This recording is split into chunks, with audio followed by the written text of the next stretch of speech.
خواتي خواتاتي اهلا وسهلا مرحبا بكم يا جماعة الخير صباح الخير عليكم نازل في اللون والسلام عليكم j'espère que vous allez bien j'espère que vous vous portez bien merci beaucoup pour votre fidélité.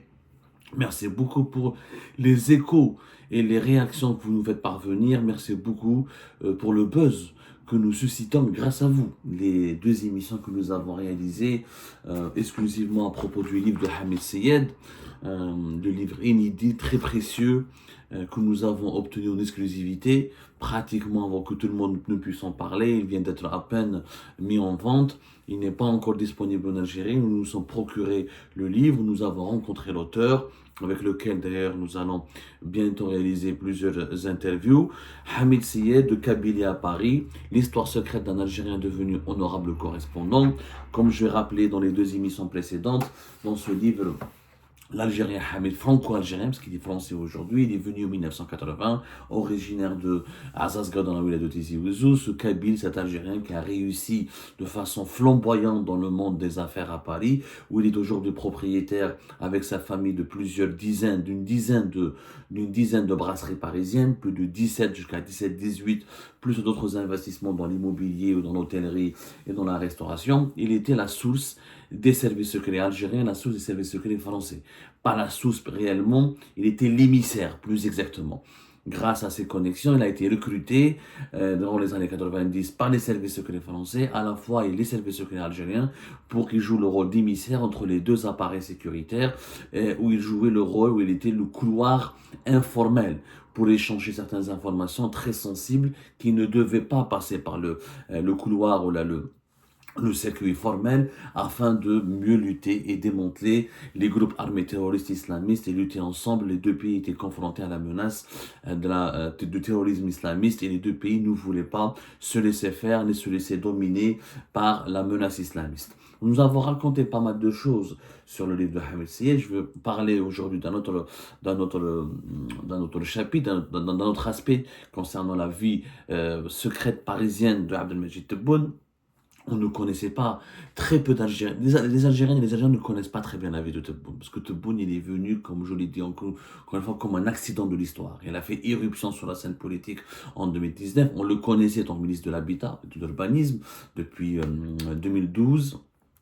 On savait qu'il était parmi les pressentis, parmi les successeurs pressentis, parmi les personnalités pressenties, les mieux positionnées ou les mieux avantagés, les plus soutenus au sein du régime pour succéder à Abdelaziz Bouteflika. On le voyait quand il était devenu Premier ministre en 2017. On savait qu'il avait des liens particuliers, qu'il était très apprécié par le défunt chef d'état-major de l'armée algérienne, Ahmed Gaï Salah, mais on ne connaissait pas beaucoup de choses sur sa vie. Ce n'était pas un personnage aussi connu, aussi médiatisé que Abdelaziz Bouteflika. Ce n'était pas une figure historique du régime, ce n'est pas une figure emblématique du régime. Ce que nous avions raconté dans notre émission précédente sur lui, sur ce passé parisien, durant le début des années 90, lors de sa traversée du désert, comment il venait durant les années 90 régulièrement à Paris, 6 journées régulièrement à Paris, et c'est là où il avait rencontré dans la brasserie le Grand Cluny, au boulevard Saint-Germain-des-Prés, Hamid Seyed, où il est devenu son ami. Hamid Seyed est devenu son ami intime. C'est vrai que Hamid Seyed ne dit pas de mal de Tebboune, il dit juste ce qu'il pense. Alors certains ont voulu nous faire croire que c'est un livre commandé, qu'Abdelmajid Tebboune a demandé à Hamid Seyed d'écrire ce livre pour dire des choses positives de lui. Pas du tout. Hamid Seyed a écrit, il me l'a certifié, et ça se voit dans la façon dont c'est écrit, ce qu'il a vraiment vécu. Il pense du bien de Tebboune, mais ça ne veut pas dire qu'il pense du bien de la gouvernance ou de la manière avec laquelle Tebboune dirige le pays actuellement. C'est un livre qui parle, c'est des mémoires, c'est une sorte d'autre, c'est une autobiographie. Hamid Seyed parle du Tebboune qu'il a connu durant les années 90. Le contact s'était complètement rompu entre Hamid Seyed, l'homme d'affaires franco-algérien, et qui est appelé communément ici à Paris par la presse française le roi des brasseries parisiennes, entre le roi des brasseries parisiennes et le Kabyle, on va dire le Kabyle le plus connu, l'Algérien ou le Kabyle le plus connu de Paris, Hamid Seyed, parce qu'il est lié, il est membre de plusieurs clubs très prestigieux, il est membre de Rotary Club, il est régulièrement invité au Sénat, à l'Assemblée nationale, il est membre d'un club aussi de la gendarmerie française, il a des contacts très soutenus au sein de plusieurs ministères français, au sein de plusieurs cercles élitistes économiques et politiques français. le contact entre Hamid Seyed et Abdelmajid Tebboune a été pratiquement rompu à partir de 2017, lorsqu'Abdelmajid Tebboune est devenu Premier ministre. La dernière fois où ils se sont vus, c'était en 2017, en été 2017, quand Abdelmajid Tebboune a passé une partie de ses vacances ici à Paris. On reviendra sur ce sujet, mais ce qui a été étonnant, ce qui a aussi étonné plutôt, ce qui a étonné, frappé l'attention de nos lectrices et lecteurs et de nos téléspectatrices et téléspectateurs, c'est le passage, c'est la séquence où j'ai expliqué les rapports Ben Belarbi Belkhir ou Abdelmajid Tebboune. Les Algériens n'ont l'histoire de Tebboune. Effectivement, le véritable parrain de Tebboune, celui qui a permis à Abdelmajid Tebboune de faire de la politique, d'accéder à son premier poste de ministre. C'est parce qu'on oublie que Tebboune, parce que les gens, les Algériens et les Algériens, associent Tebboune uniquement à la période de Bouteflika.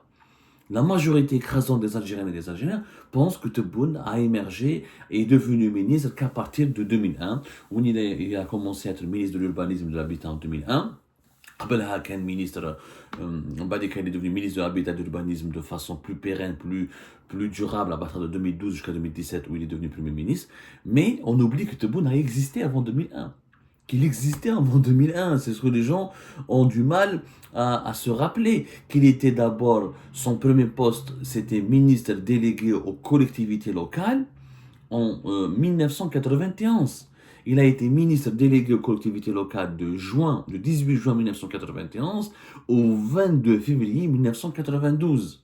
Même avant de devenir ministre de l'Habitat, Bouteflika l'a rappelé en 1999, il était ministre de la Communication et de la Culture. Mais comment il a été rappelé juste il y a une année de 91 jusqu'à 99, c'est là où Abdelmajid Tebboune a connu sa traversée du désert. C'est pendant cette période où il partait souvent et séjournait pratiquement régulièrement à Paris, 3-4 fois par an il était à Paris. C'est pendant ce temps-là où il a connu Hamid Seyed et c'est pendant ce temps-là où il est devenu son ami et c'est pendant ce temps-là où il a commencé à avoir des envies de quitter la politique puisqu'il pensait qu'il n'allait plus revenir au pouvoir. Ce n'est en 1991 et ce n'est pas Bouteflika qui l'a rappelé, c'est celui qui l'avait nommé en 1991, qui lui a permis d'être nommé ministre en 1991, qui lui a permis de revenir aux affaires en 1999.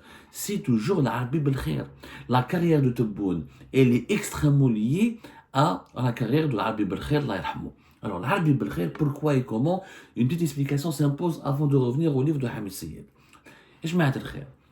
L'Arbi Belkhir suscite beaucoup de fantasmes. C'est un nom très connu. Il n'y a peut-être pas un Algérien qui ne connaît pas l'Arbi Belkhir. D'ailleurs, l'Arbi Belkhir est tellement connu, il fait partie avec le général Toufiq, avec le général Khaled Nzar et le général Smaïl Ammari. هادو الربعة, l'Arbi Belkhir, Toufiq, Smaïl Ammari ou Khaled Nzar, c'est les 4 cerveaux du régime algérien. Les figures, les piliers du régime algérien post-Boumediene. Je ne parle pas de régime algérien post-indépendance. Juste après la mort de Boumediene en 1979,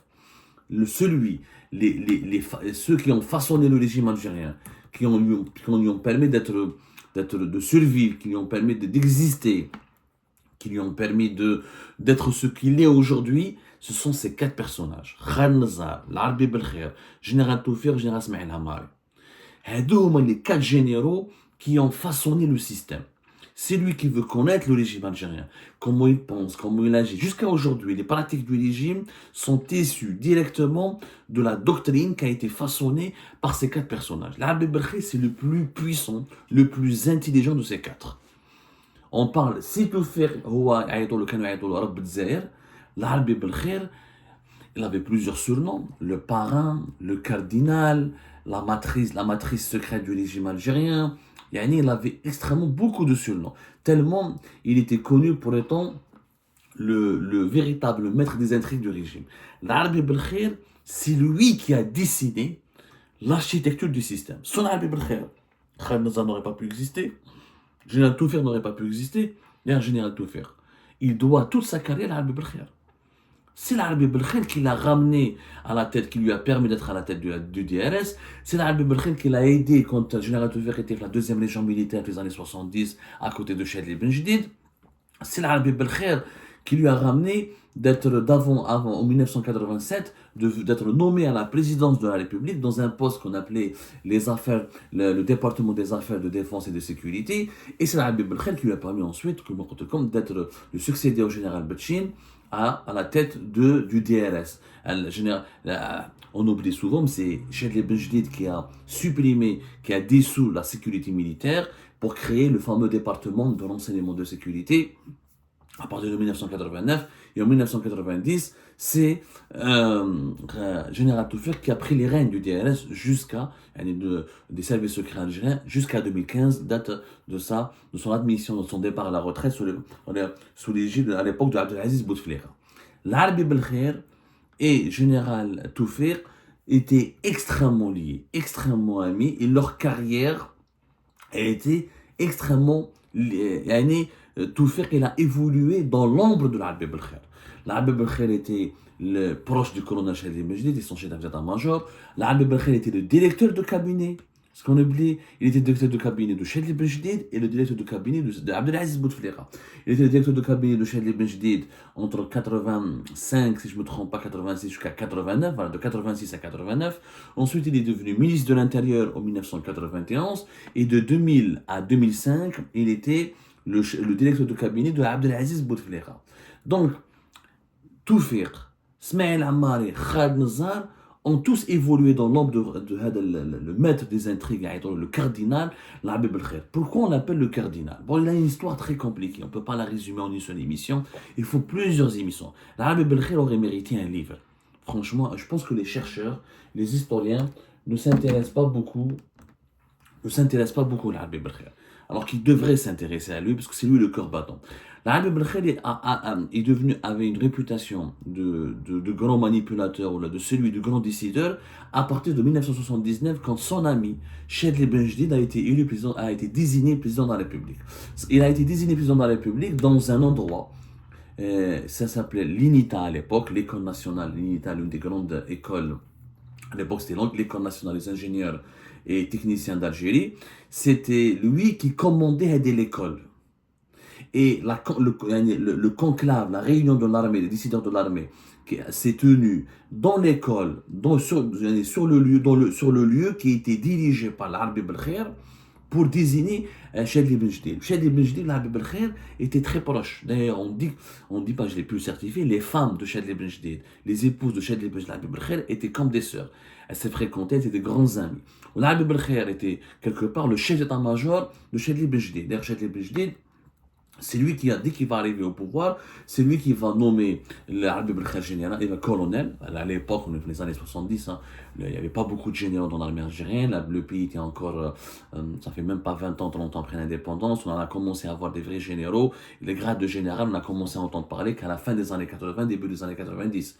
Mais à la fin des années 70, on parle toujours, le rang les plus élevé était colonel. Donc, où est l'Arbi Belkhair colonel? Parce qu'il lui a permis quelque part, il l'a aidé parce que l'Arbi Belkhair était l'un des organisateurs, pour ne pas dire l'organisateur de cette réunion, pour décider, pour sélectionner le successeur de Houari Boumediene qui est mort en décembre 78. En 79, Chadli Benjedid a été désigné grâce en partie à l'Arbi Belkhair. Même l'Arbi Belkhair va devenir colonel, mais il va diriger le Haut Conseil de Défense. Ensuite, il va devenir l'imminence du risque du régime, parce qu'il va être son directeur de cabinet. Comme l'Arbi Belkhair a aidé Général Toufik, comme il a aidé à la promotion de pas mal de personnages très influents, importants dans l'histoire de l'Algérie, Tebboune, il était Weli, à Tiert, les gens oublient, les gens parlent beaucoup de la wilaya de Adrar, de Tizi Ouzou, mais Tebboune, les gens oublient, ceux qui s'intéressent à la carrière de Tebboune, mais la wilaya où il est resté le plus longtemps au pouvoir, à la tête de son exécutif plutôt, c'était la wilaya de Tiert, du 13 mai 1984 au 26 juillet 1989. Tiert, c'est la wilaya d'origine de Arbi Belkhair. Je ne sais pas c'est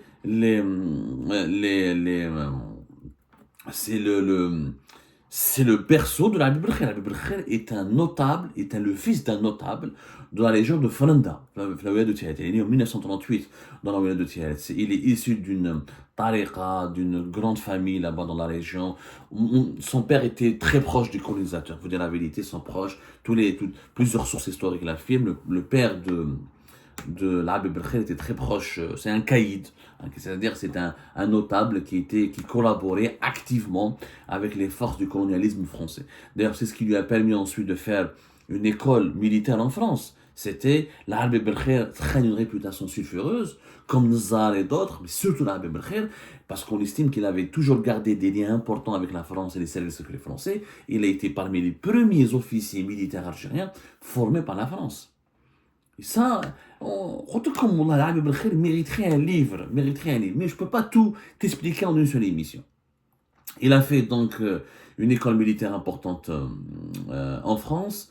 Ensuite, il a rejoint certains, ses détracteurs, ils disent qu'il a rejoint tardivement, parce qu'entre 1958 et 1961, jusqu'à la fin de la guerre d'Algérie, la fin de la guerre pour l'indépendance, beaucoup d'officiers algériens qui servaient l'armée française ont quitté l'armée française, ont déserté, on les appelle les DAF, les fameux déserteurs de l'armée française, ont déserté l'armée française pour rejoindre l'armée de libération nationale. Et cette catégorie de personnes a toujours suscité des fantasmes et des polémiques, parce que certains ont mis en doute l'insincérité de leur adhésion à l'armée de libération nationale, d'autres ont dit, comme je vous ai dit, qu'ils étaient des serviteurs des services secrets français, qui ont été incorporés dans l'armée algérienne pour atomiser l'armée algérienne, l'armée de libération nationale de l'intérieur. Mais quoi qu'il arrive, l'Arabie Belkhair fait partie des rares déserteurs de l'armée française qui se sont imposés rapidement et qui se sont fait accepter. Parce qu'il était très intelligent, très rusé. L'Arabie Belkhair arrivait à séduire, à convaincre, à fédérer autour de lui.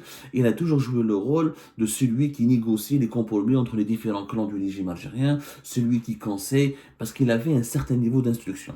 C'était rare à l'époque d'avoir des écoles, parce qu'il a fait l'école militaire de Saint-Maximin. Voilà, de Saint-Maximin. C'est quand même entre 56 jusqu'à 58 pratiquement, si je ne me trompe pas. Ensuite, il a dirigé le 45 bataillon de l'armée algérienne, qui était le corps d'élite de l'armée de libération nationale. C'est lui qui était chargé de la protection de l'état-major général de l'armée. Et c'est lui, le 45 bataillon de l'armée de libération nationale, c'est le premier corps de l'ALN qui a pu pénétrer à Alger, qui est entré à Alger après l'indépendance. Donc l'Arabie Belkhair a été parmi les premiers chefs militaires algériens qui sont entrés à Alger juste après la déclaration de l'indépendance ou juste au moment de la transition vers l'indépendance du pays. Donc, il a été là, c'est un témoin clé de plusieurs moment important de l'histoire du pays. D'ailleurs, tellement c'est une boîte noire, que sa mort a été terrible en 2010. Les Algériens ne connaissent pas. Mais il avait un cancer dangereux qui a généré plus tard plusieurs maladies chroniques. Il avait des problèmes d'insuffisance rénale, il avait d'autres maladies chroniques. Il a été hospitalisé pendant 4 mois minimum à l'hôpital militaire de Ain Naja. Sauf que, comme il était un personnage important, pour le surveiller, toutes les personnes à qui il parlait, on ne l'a pas mis à l'hôpital de façon comme les autres patients classiques. Dans un hôtel, dans un étage, parce que l'hôpital militaire de Ain Naja, c'est un complexe hospitalier. Il y a un hôtel, il y a l'hôpital, il y a aussi un hôtel. Il y a une école de santé, il y a un hôpital, il y a un hôtel. L'hôtel, et ils ont pris un étage de l'hôtel, situé tout près de l'hôtel militaire de Ain Naja. Ils l'ont placé là-bas, ils l'ont admis au niveau d'un étage qui était hyper sécurisé. Les accès étaient hyper contrôlés. Et les personnes qui devaient le voir devaient s'inscrire sur une liste. Leur identité devait être contrôlée, vérifiée. Et le dernier mois où il était terriblement malade, même sa propre femme ne voulait pas y aller, le voir. Et plusieurs témoignages me l'ont attesté. Il est mort dans des conditions atroces. Sa propre femme n'allait plus le voir. Les personnalités qui allaient le voir ont regardé, il est devenu un état végétatif. Son cancer tellement a ravagé son corps, il est mort à l'âge de 72 ans. Et tellement le régime avait peur, le régime algérien, tellement il avait peur que l'Arabie Belkhair parle, dise des secrets ou révèle des secrets de son parcours, de ce qu'il a connu, l'étage où il était hospitalisé à l'hôtel qui est situé tout près de l'hôpital militaire de Ain Naja, était extrêmement verrouillé. C'était le malade, peut-être jusqu'à aujourd'hui, le patient, dans l'histoire de l'Algérie indépendante, le mieux surveillé, le plus contrôlé, le plus minutieusement protégé. Mais dans des conditions assez atroces d'ailleurs, vraiment, au point où sa femme n'allait même pas le voir. Terrible. En 2005, L'Habib El Khair s'est disputé avec Bouteflika, qui était son directeur de cabinet, parce que Saïd Bouteflika était monté en puissance, où l'Habib El Khair avait des problèmes à Saïd, ne supportait pas que Saïd Bouteflika devienne un conseiller influent et important. Il méprisait Saïd Bouteflika. Il ne voulait pas que Saïd Bouteflika soit quelqu'un de puissant au sein du régime, et il ne supportait pas ça. Darma, Abdelaziz Bouteflika a préféré son frère, et là où le général Toufer est intervenu à l'époque pour dire à l'Habib El Khair, il faut seulement partir, et c'est lui qui a conseillé, c'est le général Toufer qui a conseillé à l'Habib El Khair d'aller au Maroc, où il est devenu ambassadeur du Maroc de 2005 jusqu'à sa mort en 2010. Alors vas-y au Maroc, repose-toi au Maroc, reste au Maroc. Il est resté influent quand même, mais Bouteflika a demandé sa mise à l'écart. Il a demandé sa mise à l'écart, alors que l'Habib El Khair a joué un rôle important pour ramener Abdelaziz Bouteflika. C'est lui qui a imposé, c'est lui qui a négocié durement avec les décideurs militaires, comme Khaled Nazar, qui ne voulait pas de Bouteflika, qui ne voulait pas beaucoup de Bouteflika, mais c'est lui qui a réussi à négocier avec l'ensemble des généraux un compromis pour accepter que le pouvoir soit transmis à Abdelaziz Bouteflika. L'histoire est incroyable. En 91, l'Habib El Khair, il a trahi Chadli Ben Jdid, parce que c'est lui qui a négocié avec Smaïn Toufiq ou Khaled Nazar, ils ont imposé un deal ils ont imposé à Chadli Ben Jdid de démissionner pour interrompre le processus électoral, afin d'empêcher l'arrivée au pouvoir des islamistes. 10 ans plus tard, 15 ou 10, 14 ans plus tard, c'est Abdelaziz Bouteflika qui a été ramené au pouvoir quelque part, grâce à l'Habib El Khair, qui va dégager l'Habib El Khair et va le pousser vers l'exil au Maroc.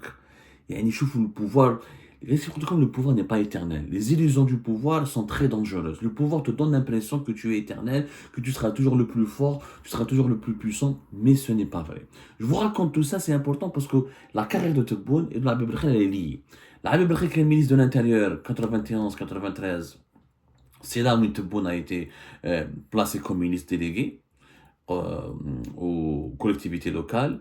Tebboune a été ministre délégué aux collectivités locales entre juin 91 et janvier 92. C'est le moment pendant lequel Habib El Khair était ministre de l'Intérieur, entre octobre 91 et juillet 92. Et c'était pendant cette période-là où Habib El Khair était anciennement directeur de cabinet de Chadli Ben Jdid, et c'est lui qui a accordé une promotion à Tebboune. Ça, c'est important de le savoir. La même chose, je dis bien, la même chose. En 99, Tebboune revient au pouvoir après pratiquement 9 ans de traversée de désert. Il a été ministre de la Communication et de la Culture de décembre 99 au juin 2020. C'est son premier poste avec Abdelaziz Bouteflika. C'est le moment pendant lequel aussi l'Habib El Khair était extrêmement influent et il était directeur de cabinet de Bouteflika. C'est toujours l'Habib El Khair qui a permis à Tebboune de revenir au pouvoir. Ça, les تعرفوها de façon précise, de façon exacte. Si vous voulez comprendre le parcours de Tebboune, comprendre comment il a évolué, comment il a commencé dans la politique, vous devez savoir que ce n'est pas Bouteflika qui a fait Tebboune. Parce que les deux hommes, Bouteflika, quand il était au plus haut sommet de sa carrière, Tebboune n'était qu'un wali. Il a fait que 3 wilayas, Adrar, 83-84, 80 wali, après la mort de Moumoudine, Bouteflika s'est exilé, alors que Tebboune avait commencé sa carrière durant les années 80. Donc ils ne pouvaient pas se rencontrer.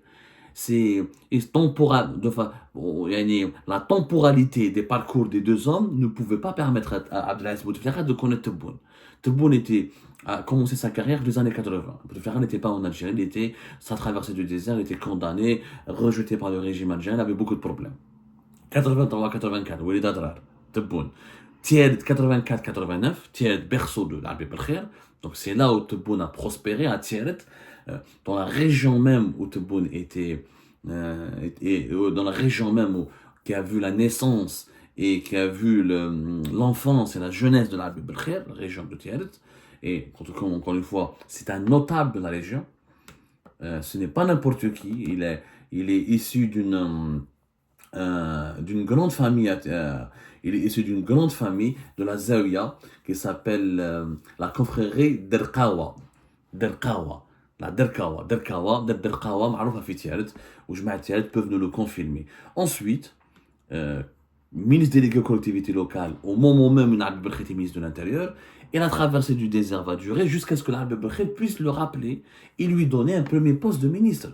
On l'oublie souvent, on ne connaît pas encore malheureusement le parcours de Tebboune, c'est qu'avant même de se faire connaître dans le secteur de l'habitat de l'urbanisme, il a repris deux postes différents, grâce à Habib Belkher, toujours, ministre de la Communication et de la Culture, 99-2000, ensuite ministre délégué aux collectivités locales, le même poste qu'il avait dirigé entre 91 et 92, il a repris ce poste entre juin 2000 et 31 mai 2001. Ensuite, Bouteflika va lui donner ministre de l'Habitat et de l'Urbanisme 2001 et 2002. Moumbad Tebboune va s'éclipser. En même temps, je vous les deux carrières sont liées. À partir de 2002, Tebboune n'aura plus aucun poste jusqu'à 2011. Jusqu'à 2012. Jusqu'à 2012. Il n'aura plus aucun poste. Pourquoi? Parce que son parrain va disparaître. À partir du moment où il y a 2002, 2003 jusqu'à 2005, l'Habib Belkher a commencé à perdre son pouvoir parce que Abdelaziz Bouteflika, pour son deuxième mandat, il ne voulait plus de l'Habib Belkher. Il a toujours dit, moi je ne suis pas la marionnette des généraux, je ne suis pas la poupée des généraux, et le cerveau, le parrain des généraux, le porte-parole des généraux, c'était l'Habib Belkher. Donc à partir du deuxième mandat, à partir de 2004, Abdelaziz Bouteflika a commencé à mettre à l'écart et à orchestrer des manœuvres pour se débarrasser de l'Habib Belkher. Et c'est là où la carrière de Tebboune a été stoppée. Au moment où la carrière de Tebboune suivait particulièrement la carrière de l'Habib Belkher. Quand l'Habib Belkher était en puissance, Tebboune était ministre et occupait des postes. Quand la carrière de l'Habib Belkher, quand l'Habib Belkher avait des problèmes, où son influence, sa puissance déclinait, et là nous insistons. Et là, on s'aperçoit que Tebboune s'écarte du pouvoir et qu'il n'a plus de poste. Il connaît des moments difficiles où là, il n'a pas été rappelé, ou n'a pas été nommé. Donc, c'est très important de le comprendre.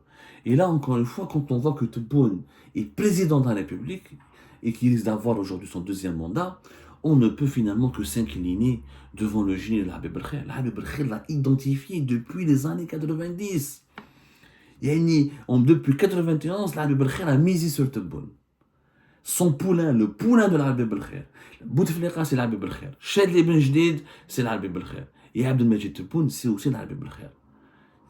C'est rare, je trouve le niveau d'intelligence tactique et de ruse de l'Habib Belkher. Il sait identifier les personnes dès leur jeune âge, dès le